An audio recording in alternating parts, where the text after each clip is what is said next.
Okay, everybody. Welcome to the final Mishnah in Pirke Abot. 3.5 years in the making. Welcome to our Siyum. It's a beautiful Siyum. Just want to show everybody. We're not starting yet, but this is our wonderful group who we've been studying Pirke Abot with for such a long time. We're really proud of the ability to stay and hang in there for the long haul. Baruch Hashem, it's very special. So we are celebrating today this beautiful achievement. I'm going to start with the Mishnah as we always do, reading through the Mishnah on a surface level, and then coming back and explaining what the deeper understanding of the Mishnah is. The last Mishnah in Pirkei Avot, chapter 6, Mishnah 11. Kol ma shebara HaKadosh Baruch Hu ba'olamo. Everything that HaKadosh Baruch Hu created in His world, Lo bira'o ele lichvodo. He only created for His honor, for His glory. Shene'emar, as the pasuk says, Kol nikra b'shmi, all that is called by my name, v'lichvodi birativ, and for my glory, birativ, I created it, yitzartiv, I formed it, af asitiv, also did I make it. What do those three things mean? We'll see in a minute. Ve'omer, and it says in the pasuk, Adonai yimloch leolam va'ed. Hashem will rule forever and ever. One of the lessons that we've learned is that whenever you bring two pisukim, what does that tell you?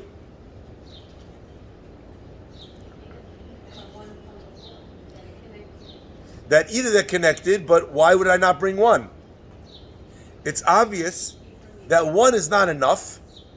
There's something that I get from the second pasuk that I did not or would not have got from the first pasuk.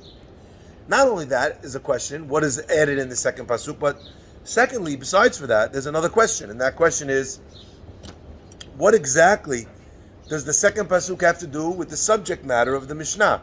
Because remember, what was the point of the Mishnah? The Mishnah was making a point that everything that Kadosh Baruch Hu created, He created for His honor and for His glory. And the pasuk just says, Hashem yimloch le'olam va'ed, Hashem will rule forever. That doesn't say anything about why God created the world. Question number 2. Question number 3 is, it kind of sounds like God has a touch of narcissism. Chas v'shalom. How self-obsessed are you that everything that you made in this world, you made for your honor? Clearly, that is not what the Mishnah is trying to say. So what is this concept of Hashem saying, I created everything for my honor and for my glory?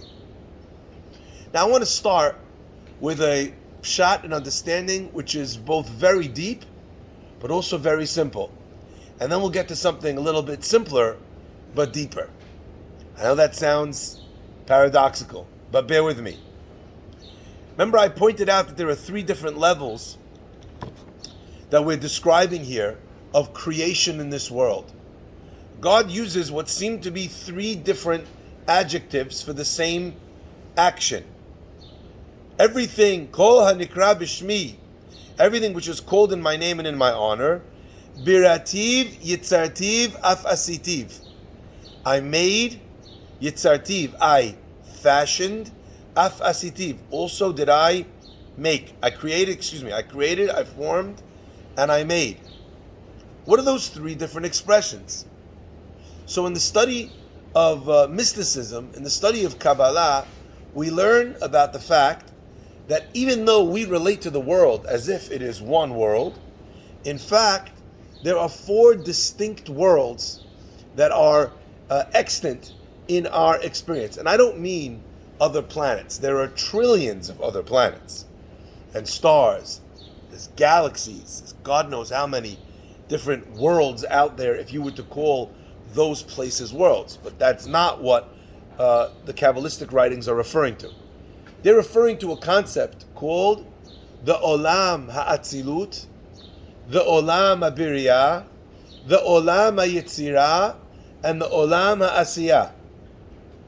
These 4 worlds describe what essentially is a chain reaction which links us to HaKadosh Baruch Hu. So let me perhaps explain using a parable. Let's say you have your hair dryer, and you need to plug your hair dryer into the wall in order to get power. You take the plug and you stick it in the socket. So the source of power, in your experience, is that little socket. As soon as I plug the plug into it, that right there is the connection, is the source of the power. Actually, if you went maybe 10 feet out of your bathroom, you might find on the wall there's a circuit breaker. And at that place, you literally have a circuit breaker. Something which breaks and controls the circuit to your plug. Okay? At that point, if you shut the circuit breaker, even though your hair dryer is still on, still plugged in, doesn't work. Now you think, okay, that's the source of the electricity. But then you realize that if you take that down to the basement, there's a main in the basement which is a circuit breaker. So you, as an example, turn back on the local circuit breaker on your floor, go downstairs to your basement, flip the circuit breaker in the basement, and again, your hair dryer is off. So that's the source of your electricity. But then you realize there's a circuit breaker to the house. And then you realize that there are these wires that leave your house and go to the street, and there's a transformer. And then you realize that that transformer goes back to an electric power station. Then you realize that that power station is connected, etc., etc., etc. Each one of these flow-throughs is there for a specific reason, and in a general sense, they carry ever larger circuits. So your local circuit on your floor might be a 15 or 20 amperage. Downstairs in your basement, you might have a 30 or 40. The main to the entire house is a giant circuit because, again, each one of those lesser circuits, if it handled too much electricity, what would happen? It would blow up. You'd have a fire.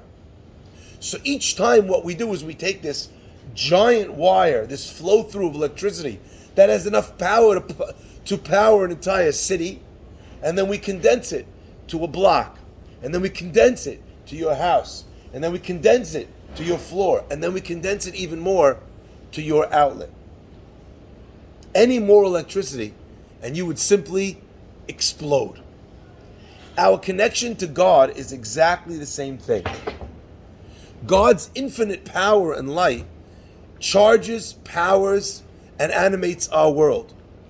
But if we were to plug into God Himself, it would destroy us immediately.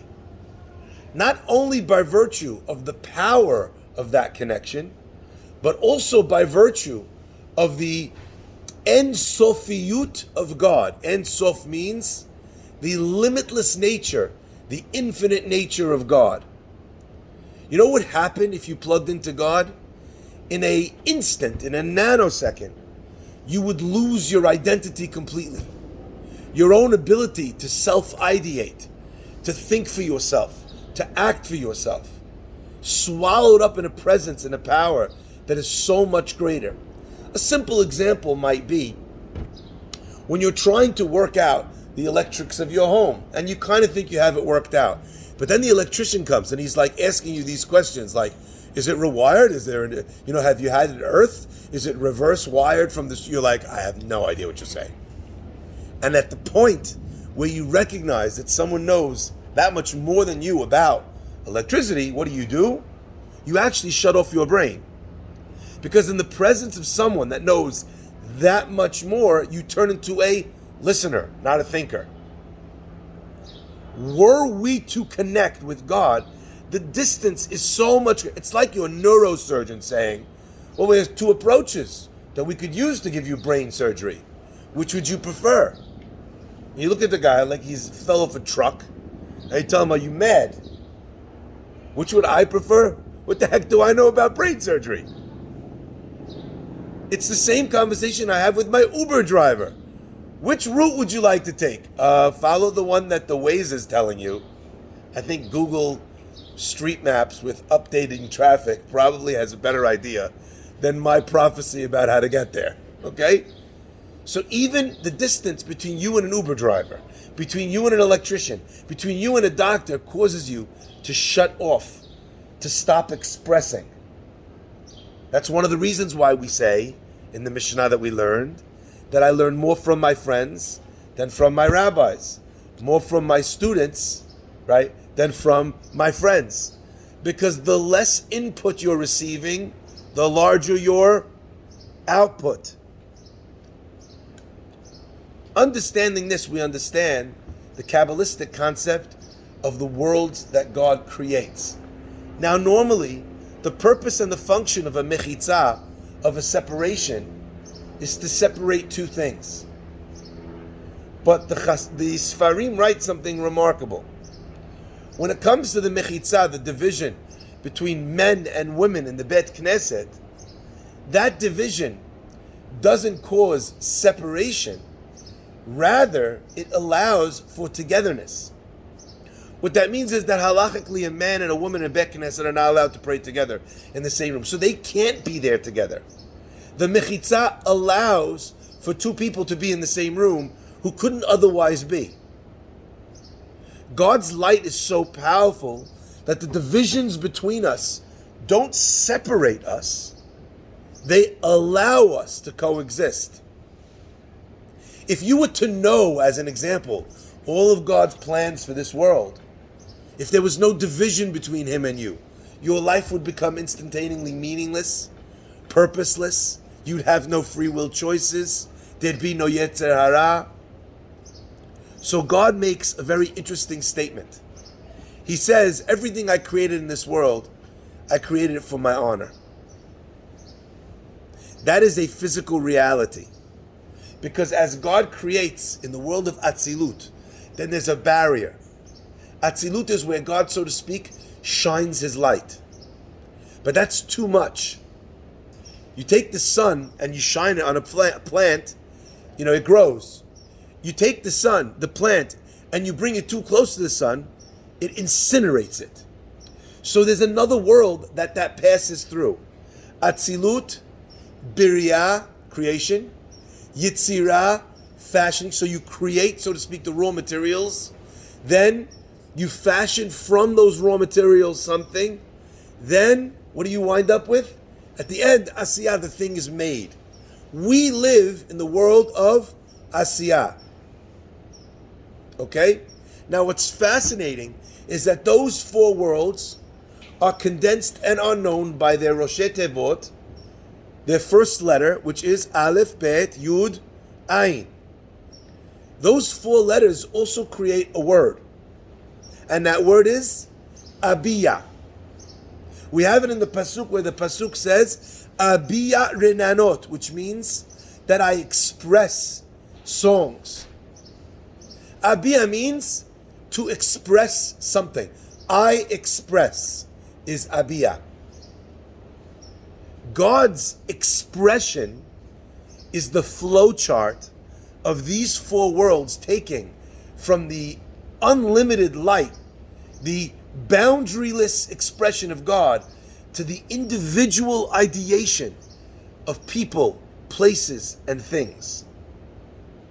So therefore, on a certain level, you want to know why God created everything for His honor? There is no other option. When you see God's creations, they speak His honor. When you see the unbelievable capacity of human beings to create, when you witness the majesty and the grandeur of nature, when you see a beautiful sunset, when you see an eclipse, when you see the power of the ocean, all of these things, marabu ma'asecha amunai, we see in God's creation the divine fingerprint, and we are overwhelmed by how powerful, how creative, how majestic HaKadosh Baruch Hu is. So by definition, the grandeur of creation, and specifically its specificity. God could have made this world in black and white, but He chose a palette that even Adobe can't match with its 64 million colors. There are trillions of color variations in our world. Why did God do that? Why did He need to do that? Why did God need to create stars in the sky that are uninhabitable? And if you think about it, I just want you to think about this. That means that there is a ball of burning gas in the sky, shining its twinkling light for light years. It has no function. It serves no purpose. The only thing that star does is so that when you look up in the sky, you see a twinkling star in the sky. There's 5 billion others, but one more just adds one more note to the majestic harmony. The craziest thing to think about is that scientifically, by the time you see the twinkling light of that star, it has already burned out. So its creation, its extinction, was there only so that you look out your window and say, wow, think of the stars and the planets in the sky as some sort of elaborate fireworks show that God puts on night after night for the sake of humanity, with no purpose other than for you to look up at the stars and say, wow, what a show of love. Do you understand this? So on a certain level, the reality is that God's creation causes us to honor him. It's not that he did it for that sake. If you found a brilliant scientist that managed to cure cancer, his actions, his surgeries will bring him honor. Even if he's the humblest, shyest, the biggest introvert you ever met, the actions, whether he intends them to be so or not, are so beautiful, so beneficial, that people chase after him to give him honor or her honor. So that is the first deep or simple but deep understanding. I'd like to now shift into a second gear, a gear which is perhaps deeper but simpler.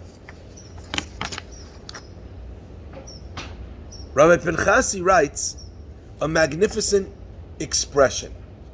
What does this mean, lichvodi barativ? Why would God want you to honor him? What possible reason could there be other than narcissism, other than arrogance? Is God arrogant?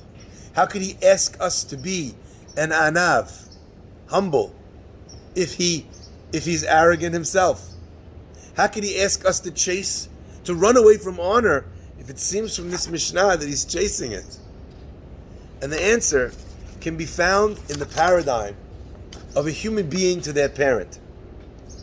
If you ask your child to call you by your first name, you are doing them no favors, 0 favors. Oh, hey Shirley. No. Why? Not because I need to be called mom or I need to be called dad. You have to refer to me in the third person. No. Your children already have as many friends as they want or need. You fulfill a role that none of their friends could ever fill. And that is the role of mother. And when you tell them to call you Shirley, Shirls, right? Shapop, you've cheapened the relationship that is supposed to have within it reverence.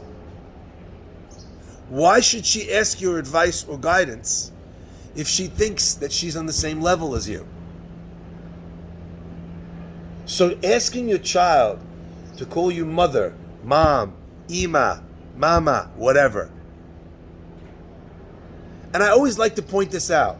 The same parent that doesn't think this is a big deal would never let their child call their grandparent Jack. If there's an honor dynamic up 2 generations, then by definition, there has to be a power dynamic up 1. Because if 1 power dynamic is 0, then 2 power dynamics is 2 times 0. God's request, God's creation of this world for honor is not for him, it is for us.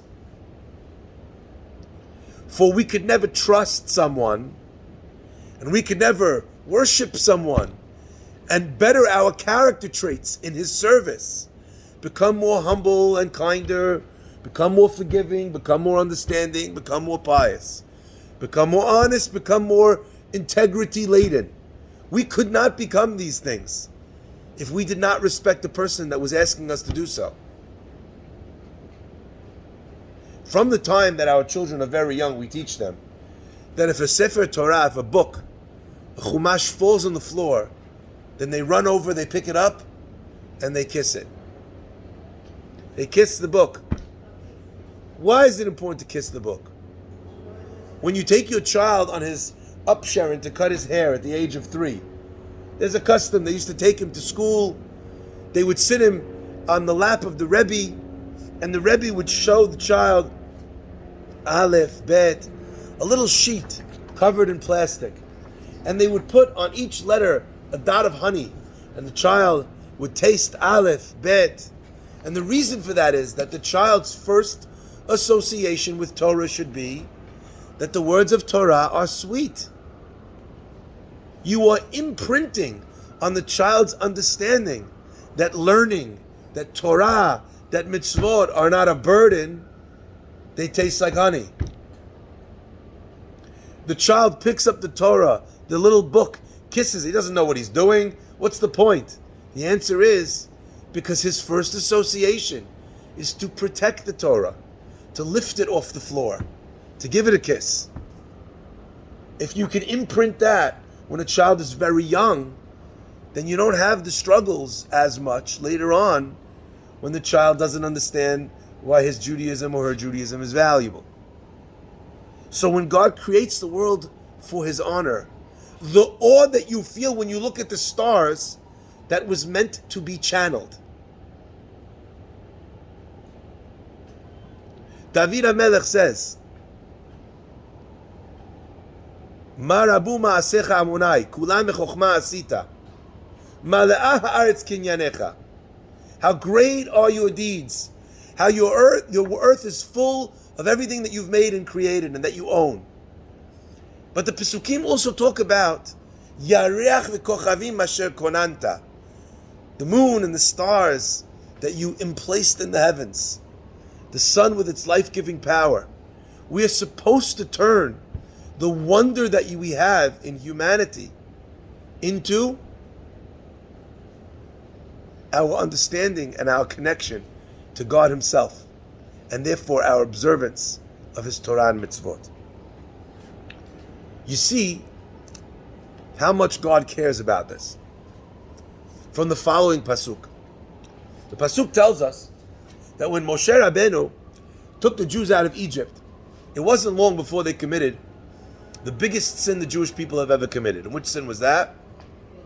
Buying something full price. No, sorry? Egel, the golden calf. Now, remarkably, you take a look at the persuasion technique that Moshe uses. I don't know if you remember. Moshe says, Lama yomiru Misraim b'ra'otziam.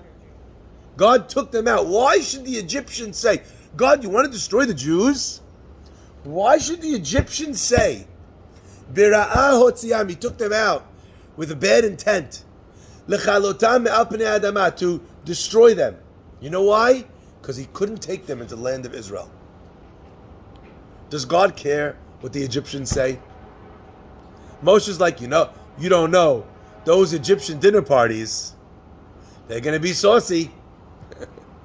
I imagine Iman-Hotep getting sassy, telling Ramses that you couldn't do it. And that's why, do you understand? Why does God care? Why does God care what the Egyptians say? They're not even his people. The answer is, God created the whole world for connection with him, Jews and non-Jews included. Now maybe the non-Jewish connection with God looks a little bit different, but a connection is there nonetheless. If a non-Jew had no possible connection with God, they would be cut off from their life source. There would be no way for them to exist. They have their mitzvot, they have their purpose. Not 613, not ours. Unless they choose it. But they've got it. Even an animal has a connection with Hashem. Kol hanishamat hallelujah. The pasuk tells us, "Enechol elecha yisaberu." The eyes of every single animal, every single living being turn to God. You know when I see this the most? You ever see those flowers that you can see in the video as the sun comes out? The flower it turns even like a satellite dish, turns to the sun to receive its light. All animals, insects, reptiles, human beings, all of us do that. Now, some of us don't realize that that is a spiritual pursuit. We don't realize when we feel disconnected, when we feel down, that that's actually our soul saying, you're not connected enough. You're not getting full power. We don't recognize when we're lost, when we wander, when we search for meaning. Thailand is full of Israeli young men and women. Bangkok, in China, in Taiwan. Why are they backpacking around the world? Every young Israeli will tell you they are searching for themselves. But what do they think they'll find? And where do they think they'll find it? Where will they go? That element, the wanderlust from within a Jew, is this abia, atzilut, birya, yitzia, asiya. It's this chain reaction of a wandering towards God, a search for meaning in life. And when a person feels that lack of purpose, this is why. Even the animals themselves, the birds, the hummingbirds. Our rabbis tell us that Hananiah, we saw the Mishnah, Hananiah, Mishael, and Azariah, how did they get the gumption to jump in the oven of the furnace of fire of Nebuchadnezzar? They made a kal v'chomer. They said the frogs in Egypt, when God said to the frogs that they should jump into the different places, he mentioned into the ovens, and there were frogs that jumped into the Egyptian ovens. And Hananiah, Mishael, and Azariah said, should we be less than the frogs? You see that expression manifesting even in animals. When an ant collects more food than it could ever eat, that is an expression of godliness. Why is it searching to bring more food to its colony that it needs? It's an expression of other-centeredness. When a dog takes care of its pups and literally throws itself in harm's way, or an eagle flies with its children on its back so that if its only predator, a hunter, shoots an arrow at it, mutav shikanesech achetz bi, better the arrow should pierce me than pierce my children. That's an eagle connecting to its godliness, to its other-centeredness, even though it is part of its makeup. So our rabbis tell us at the end of every chapter in Pirkei Avot, we say, Rabbi Hananiah ben Akasha Omer, Ratzah HaKadosh Baruch Hu Zokot Yisrael, Lefikach Chabad Torah B'tzor Shnei Aman Afetz Man Tzkoik Torah V'Adir. God wanted to give the Jewish people merit. And because he wanted to give them merit, what did he do? He gave them, He gave us many, many mitzvot, Torah and mitzvot. Now those many Torah and mitzvot, what does it actually refer to? It refers to the fact that God didn't give us 701, he gave us 613. But if he wanted to give us merit, why didn't he give us one? Surely, if you want to get someone across the finish line by doing the mitzvot, if I told you do one mitzvah, is that easier? Or if I tell you do 613? So there are different answers to this. The famous answer is the answer given by Rambam. Rambam writes that the reason is, if a person wants a portion in the world to come, then what do they need to do? They need to do one mitzvah to perfection. So therefore, God knows if you give one mitzvah, there'll be some people that mitzvah is very hard for them. You tell a person, study Torah, and that's the one mitzvah. Guy's like, I have ADHD, what do you want from my life? Right? You give a person a mitzvah of going to visit the sick, of going to comfort the mourning. The guy's like, I'm the world's biggest introvert. I hate human interaction. I'm so awkward when I go visit. That can't be the only mitzvah that I could do. So what did God do? Lefikach hirba lahem Torah mitzvot. He gave them many Torah mitzvot. So therefore everyone could choose One. My friends, and that is your gateway to serving and showing Hashem honor. The mitzvah that you connect to the most illustrates and from there emanates your expression showing that you're showing God His honor.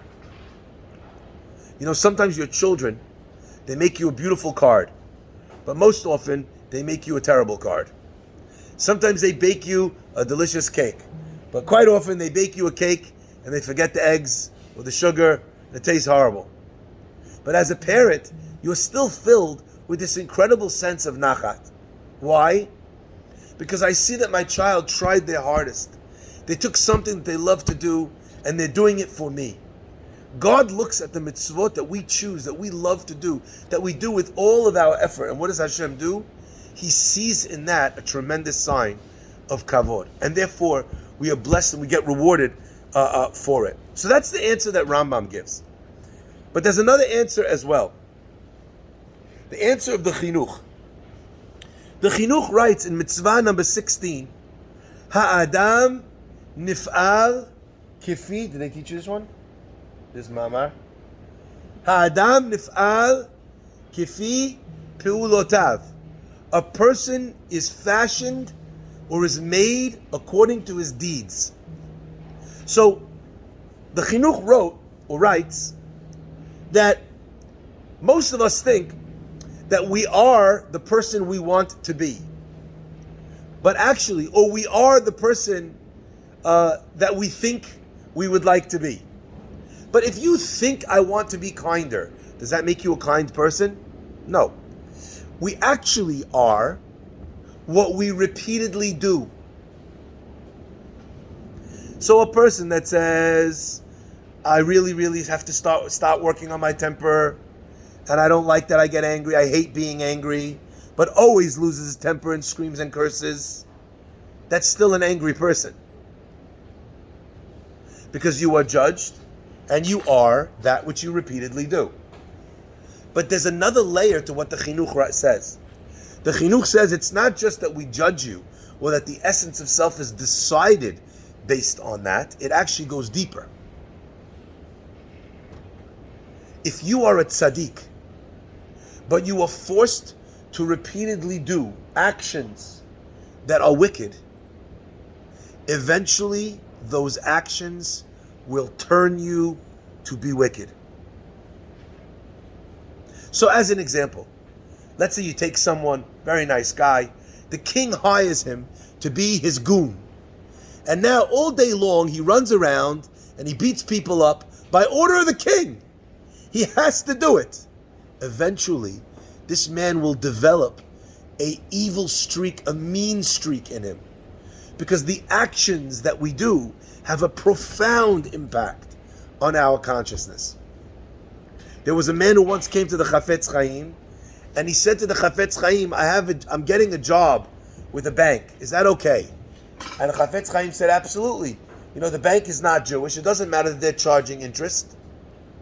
Right? It's not your problem. That's them. So he said, is there any job I should take or ask them for in the bank? And the Chafetz Chaim said, absolutely. If you can, ask them if they could put you on the desk of withdrawals and not the desk of deposits. He said to the Chafetz Chaim, he's thinking, he's trying to figure out which halacha is he breaking, if he does withdrawals, if he does deposits. He says, what's the difference? The Chafetz Chaim says, because in one instance, you spend every day of your life taking people's money from them, and in one instance, you spend every day of your life giving to people. Which do you think you'd rather have a repeated impact on your psyche, on your conscience from? Giving or taking?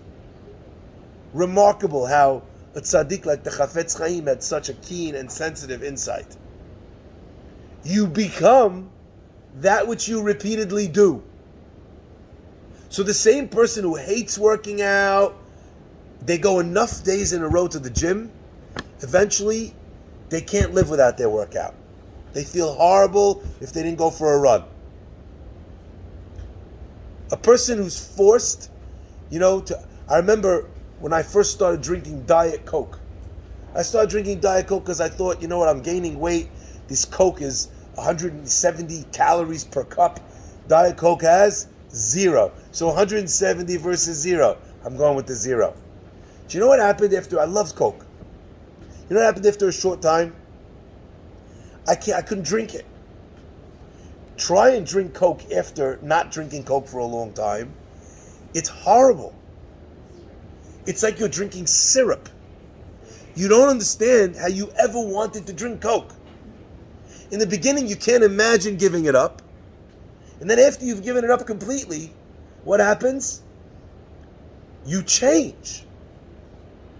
So therefore, says Rabbi Chanina ben Akasha, Hashem wanted lizakot et Yisrael.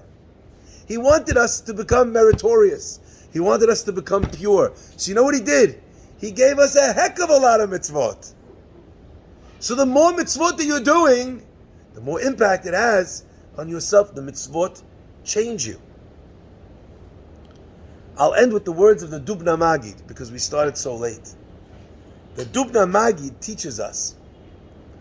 He says that there was once a man who had, I'm going to adapt it for current times, he had a big business conference in Las Vegas. For some stupid reason, the biggest jewelry conferences and real estate conferences, or maybe not real estate and clothing conferences are in Las Vegas. What a dumb place to hold a conference. You'd think, I want people to come to a certain place and focus on business because they're only going to have this conference once a year. Where could I think of that has the least distractions? I know. Las Vegas.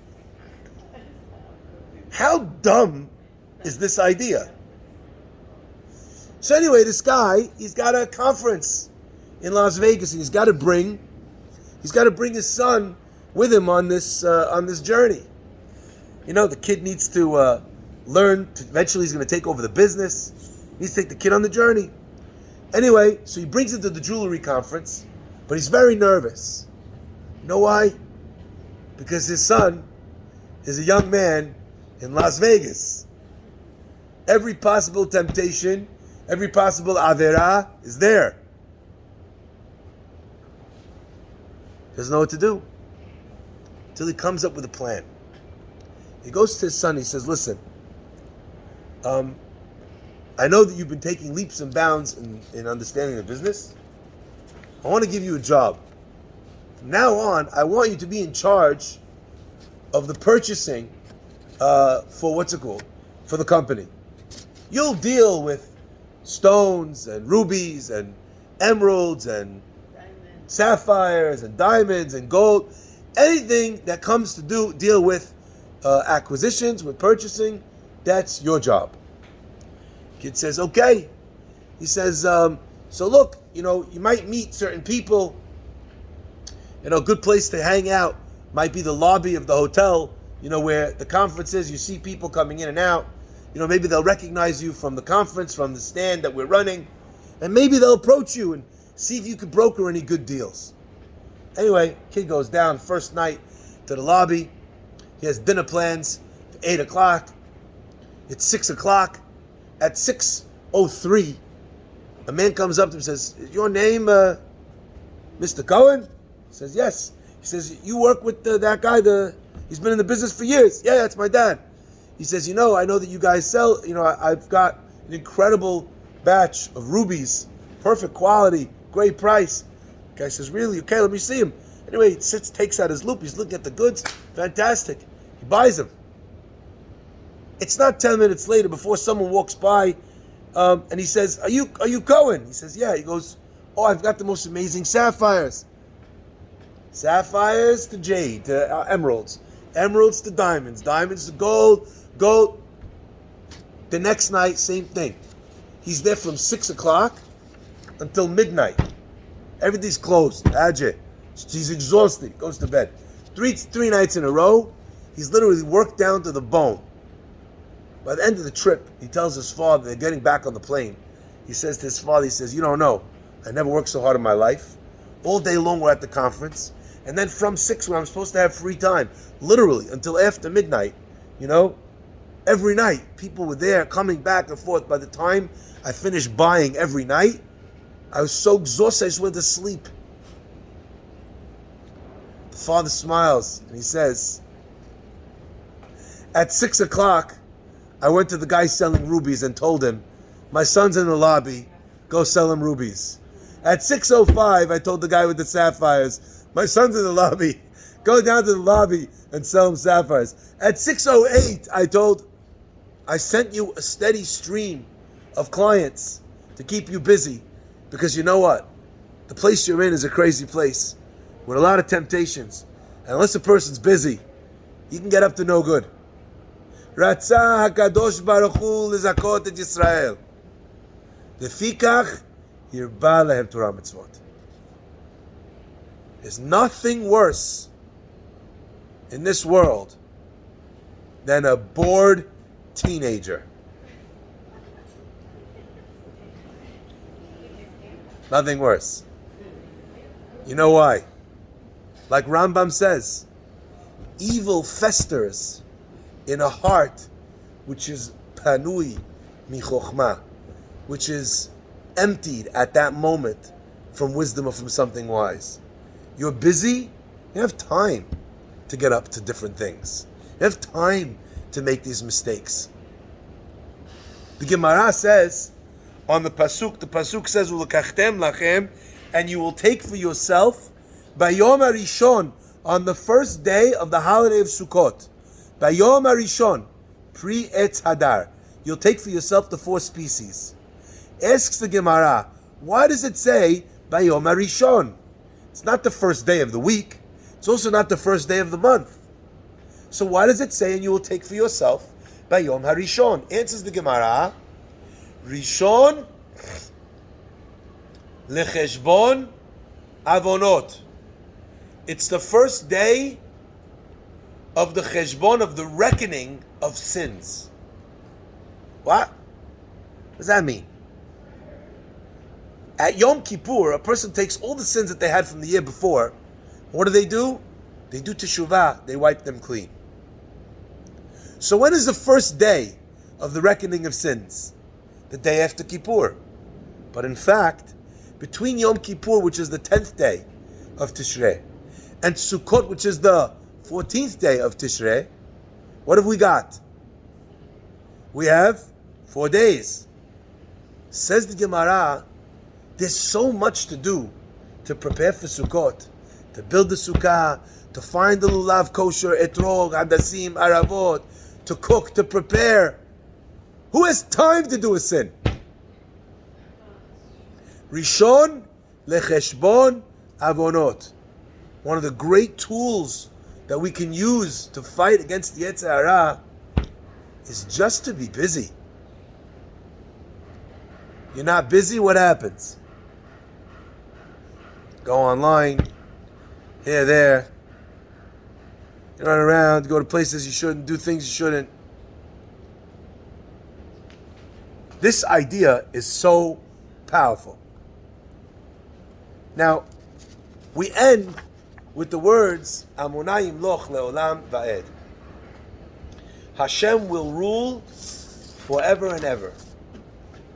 The Yalkut Gershoni quotes Rav Nehemiah, who writes, Rav Nehemiah wrote that God is not like a king of basar vadam, of flesh and blood. You have a king of flesh and blood, someone rebels against him, he's very quick to take revenge and to kill the person. You know why? What if that guy dies?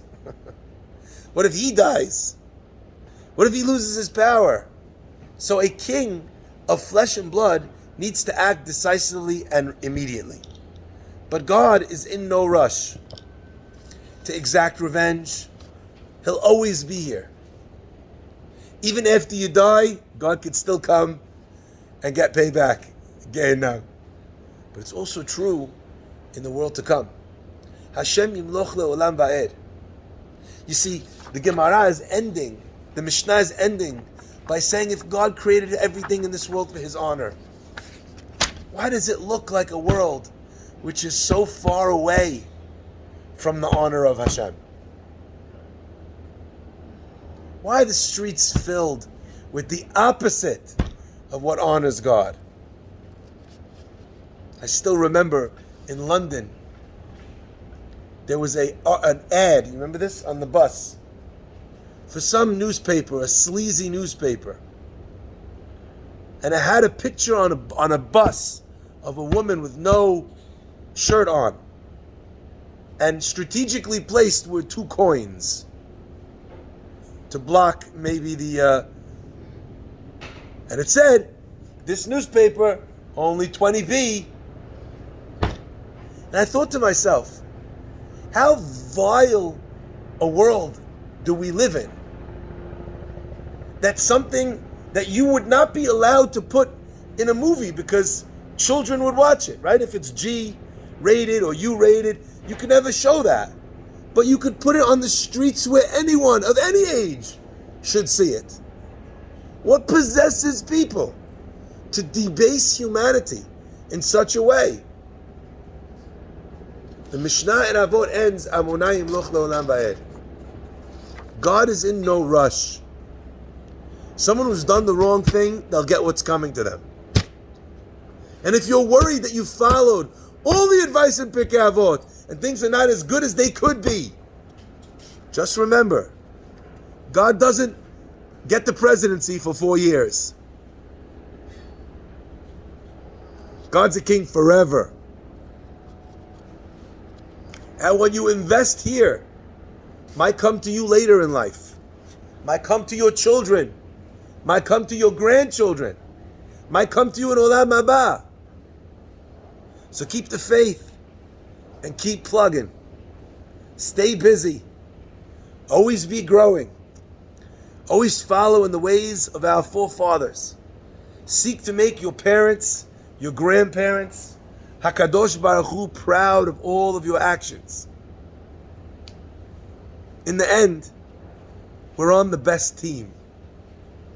Amonayim loch le'olam va'ed. We're close to the king that never goes out of fashion, that never goes out of power. I want to thank you all for coming with us on this journey. We should be zocheh to celebrate beautifully. We're going to say the words of the siyum. We'll do the siyum and then we'll have a little feast here together. I want to thank also my wife, as I always do when I have accomplishments, my wife Chana, for always being supportive and allowing me to do this job and taking the brunt of maybe the things that have to be taken care of at home on her shoulders, so that I can do the job that I do for the community, for the classes, for people. Thank you so much. I want to thank my children, who also sometimes have to give up, time with their Abba because he's teaching or dealing with somebody's problems. It's a special and unique honor to be able to do and to live the life that I live. And it is only the people such as yourselves that come out and listen, who are willing to grow, who are willing to develop, who are coming to listen, that make that possible. So thank you so much for everything you give to me. Zak ve'ematz.